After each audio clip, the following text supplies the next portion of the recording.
Hello students, welcome to my YouTube channel Sahaj classes. आज हम 9th class का जो फर्स्ट लेसन पढ़ रहे थे ना, एनसीईआरटी की बुक से, उसकी जो ये थर्ड वीडियो, ठीक है। इससे पहले हम इसकी 2 वीडियो देख चुके हैं। तो थर्ड वीडियो में हम देखते हैं इसके क्वेश्चन से क्या बोला। पहले क्वेश्चन की जो डेंसिटी होती है उसको हम क्या लिखते हैं, मास बाई वॉल्यूम से लिखते हैं डेंसिटी को हम, ठीक है। तो इसके बाद क्या बोला है हमसे कि हमें कुछ सब्सटेंस दिए गए हैं, उसमें हमने ये बताना है कि किसकी डेंसिटी ज़्यादा होगी, किसकी डेंसिटी कम होगी, ठीक है। तो इससे हम क्या बोल सकते हैं कि जिसका जितना ज़्यादा मास होगा उसकी डेंसिटी उतनी ही ज़्यादा होगी। तो एग्जाम्पल लिखते हैं हम। सबसे पहले क्या है, एयर है, एग्जॉस्ट फ्रॉम चिमनी है, हनी है, वाटर है, चाक है, कॉटन है, आयरन है। अब मैं आपसे बोलूं कि इनमें से मुझे ना ये बता दो कि मास का ऑर्डर क्या होगा, वही ऑर्डर है उसका जो डेंसिटी का होगा। तो हम सब बता सकते हैं कि सबसे पहले सबसे ज़्यादा जो मास होगा वो किसका होगा, आयरन का होगा, ठीक है। तो डेंसिटी भी सबसे ज़्यादा इसी की होगी। उसके बाद हम क्या बोल सकते हैं कि आयरन के बाद है ना किसका होगा मास ज़्यादा, चाक का होगा। उसके बाद हानि का होगा, उसके बाद वाटर का होगा, उसके बाद कॉटन का होगा, उसके बाद exhaust from chimney.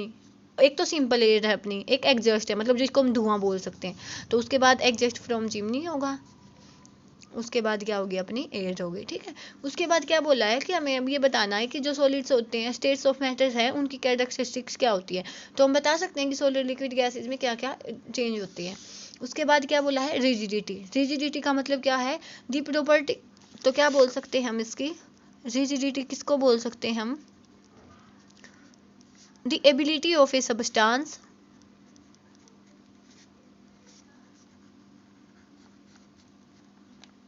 To maintain it shape, कि उसकी शेप मेंटेन करने की जो एबिलिटी होती है ना किसी भी सॉलिड की, उसकी उसको ही हम क्या बोलते हैं, टू मेंटेन इट्स शेप।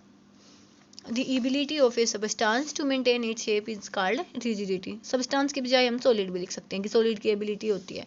उसके बाद compressibility, कि जो जब हम किसी भी चीज़ को compress करते हैं तो वो compress होता है या नहीं है। तो ये कौन दिखाते हैं, liquids and gas are compressible। fluidity, the ability of a liquid to flow, की एबिलिटी है कोई भी सब्सटेंस है उसकी फ्लो होने की जो एबिलिटी है उसको हम क्या बोलते हैं, फ्लूइडिटी बोलते हैं। फिलिंग ए गैस कंटेनर, कि हमने कोई गैस का कंटेनर लिया है, उसमें हम जो गैस फिल करते हैं तो वो एकदम से हो जाती है, फैल जाती है, क्यों, क्योंकि डिफ्यूजन की वजह से। उसके बाद शेप। शेप किसके, लिक्विड के केस में देख सकते हैं कि जब जिसके भी कंटेनर में डालेंगे वो उसी की शेप का हो जाएगा। उसके बाद काइनेटिक एनर्जी। काइनेटिक एनर्जी क्या होती है कि the motion, the energy due to the motion of particles. उसके बाद डेंसिटी हमने देख लिया, मास बाय वॉल्यूम होगी। उसके बाद क्या है, a gas fills completely in the vessel which is in kept, कि जिस भी वेसल में हम लेते हैं ना गैस को वो कंप्लीटली उसमें फिट हो जाती है, क्यों, उसकी डिफ्यूजन की वजह से।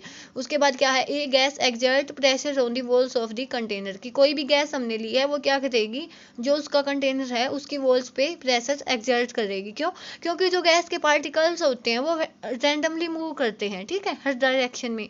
तो इस केस में क्या होगा कि जब उनका मोशन रैंडमली होगा, कि जैसे हमने ये वेसल ली है तो ऐसे भी मूव हो सकते हैं, ऐसे भी, ऐसे भी, ऐसे भी, कैसे भी मूव हो सकते हैं। तो उस केस में क्या होगा कि जिस भी वेसल में हम डालेंगे वो कंप्लीटली उसके जैसा ही उसमें फिलअप हो जाएगी। ए wooden table should be called a solid. Solid क्यों कहते हैं, क्योंकि उसके जो पार्टिकल्स होते हैं उनके बीच में कोई भी स्पेस नहीं होता। We can easily move our hand in air but to do same through a solid block of wood we need a karate expert. जैसे ये हवा, इसमें को तो हम हाथ पास कर सकते हैं, लेकिन जो वुड होता है उसमें से पास नहीं होता। क्यों नहीं होता, क्योंकि वुड के जो पार्टिकल्स हैं वो बहुत ही क्लोज होते हैं। वुड क्या हो गया, solid, and we know that there is no space in between the particles of the solid, कि सॉलिड के पार्टिकल्स के बीच में कोई स्पेस नहीं होता। स्पेस नहीं होता तो उसमें से पास करना भी इजीली पॉसिबल नहीं है। उसके बाद क्या बोला कि liquids generally have lower density, की जो लिक्विड्स होते हैं उनकी डेंसिटी लो होती है as compare to solid, solid की बजाय। But you must have observe that ice floats on water, find out why. उसके बाद भी हमने क्या देखा है कि जो आइस है वो पानी पे फ्लोट होती है, फ्लो करती है, फ्लोट करती है, ठीक है। क्यों देखा हमने ऐसे, जब भी हम आइस देखते हैं तो आइस में हम क्या देखते हैं कि उसके बीच में कुछ ना कुछ स्पेस होता है। जैसे हम आइस को फोड़ते हैं किसी भी हेल्प से, मतलब किसी भी चीज़ की हेल्प से उसको फोड़ते हैं ना, तो उसमें से कुछ ना कुछ पानी निकलता है। तो इसका मतलब क्या है कि जो उसके पार्टिकल्स के बीच में क्या है, स्पेस है। तो यहाँ से हम क्या बोल सकते हैं कि आइस के केस में क्या होगा, उसके पार्टिकल्स के बीच में कुछ ना कुछ स्पेस होगा, तो इसलिए वो क्या होगा, वो फ्लोट करती है किस पे, लिक्विड पे।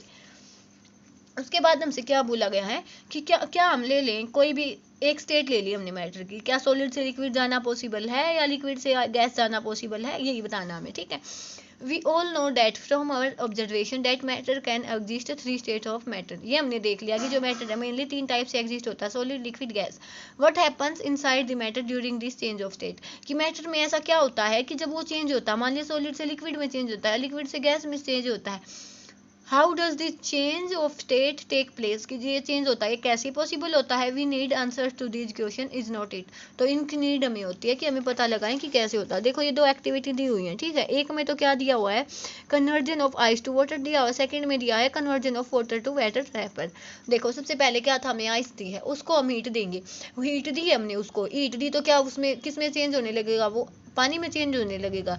अब देखो सब हम स्टार्टिंग में हीट देंगे तो उसके टेम्परेचर में कोई चेंज नहीं आएगा। क्यों नहीं चेंज आएगा, क्योंकि जो भी हम हीट उसको देंगे ना, आइस है उसके बीच, उसके जो पार्टिकल्स हैं उनके बीच में अट्रैक्शन है, जो हीट हम देंगे वो बस उसके अट्रैक्शन को तोड़ने में ही जाएगी, पानी नहीं बदलेगा। स्टार्टिंग में तो उसका जो अट्रैक्शन है वो खत्म होगा, उसके बाद वो पानी में चेंज होने लगेगी।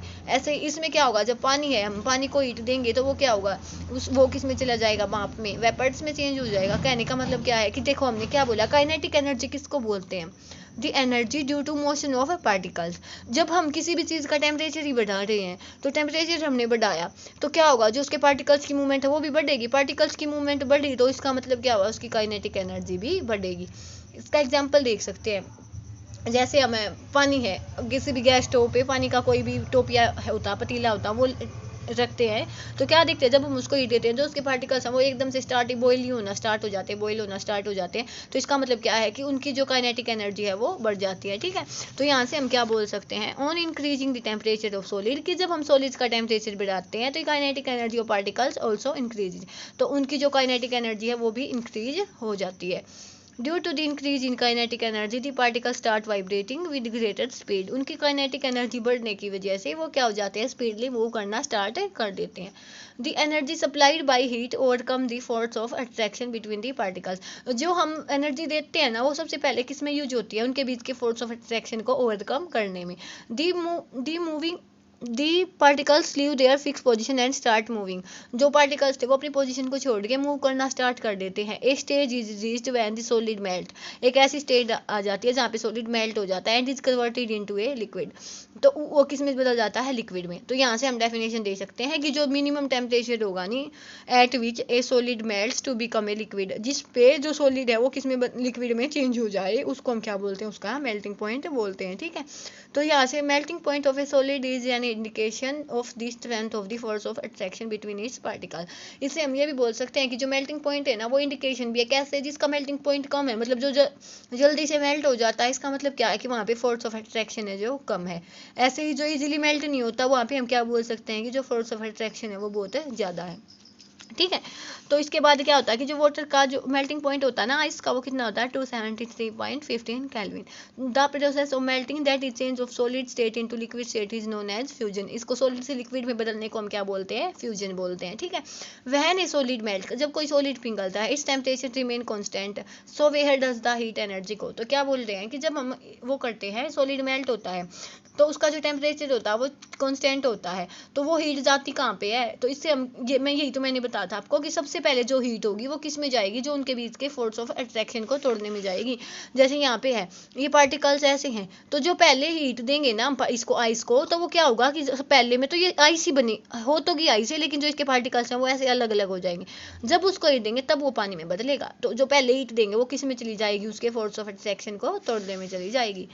You must have observed during the experiment of melting that the temperature of the system does not change after the melting point is reached, कि जब melting point तक पहुंच जाते हैं तो उसका temperature change नहीं होता till the ice melt, जब तक ice नहीं melt होगी।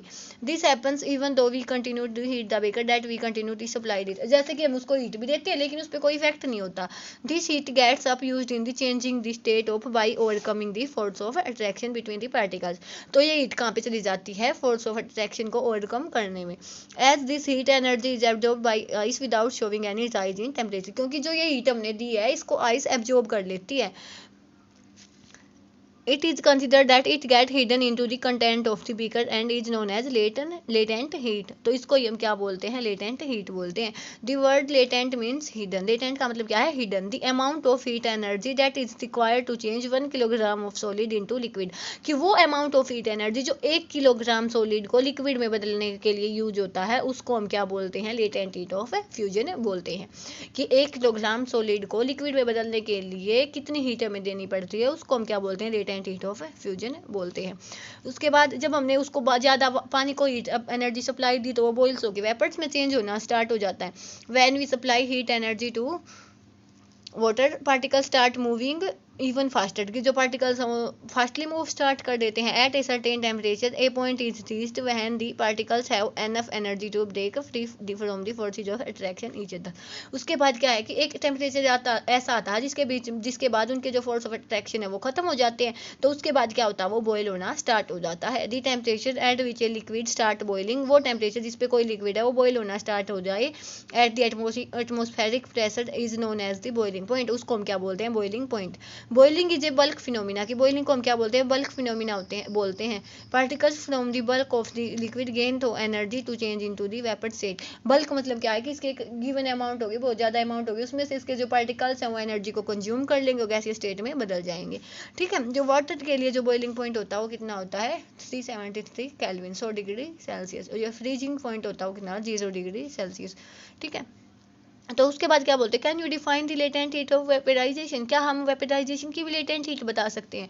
Do it in the same way as we have defined latent heat of fusion. जैसे हमने वो बताई है फ्यूजन वाली, यहाँ पे भी वैसे ही बता सकते हैं. Particle in steam that is vapour at more energy than water at the same temperature. कि जो वेपर्स होते हैं उनकी एनर्जी ज़्यादा होती है. This is because particles in steam have absorb energy from the latent heat of vaporisation.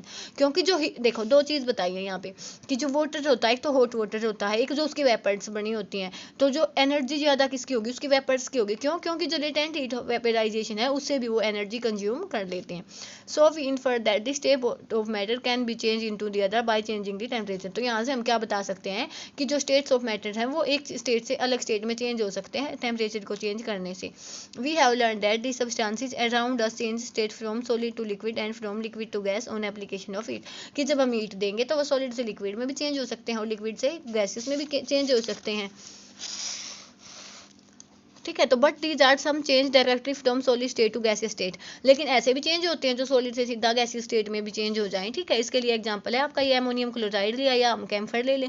वो क्या होगा, जब हम उसको हीट देंगे तो वो वेपर्स में बदल जाएगा, यहाँ पे कंज्यूम हो जाएगा. यहाँ पे वेपर्स लगेंगे आके उस पर, यहाँ पे लगेंगे, लेकिन एक टाइम के बाद वो क्या होगा, सॉलिडिफाई होगा, तो यहाँ पे वो चिपक जाएगा. ठीक है. तो इस change of state is directly from solid to gas without changing in the liquid state, उसको हम क्या बोलेंगे, सब्लिमेशन बोलेंगे. ठीक है. तो हमने क्या देख लिया, सॉलिड से लिक्विड को बदलने को हम क्या बोलेंगे, मेल्टिंग बोल सकते हैं या तो फ्यूजन बोल सकते हैं. और जो लिक्विड से गैस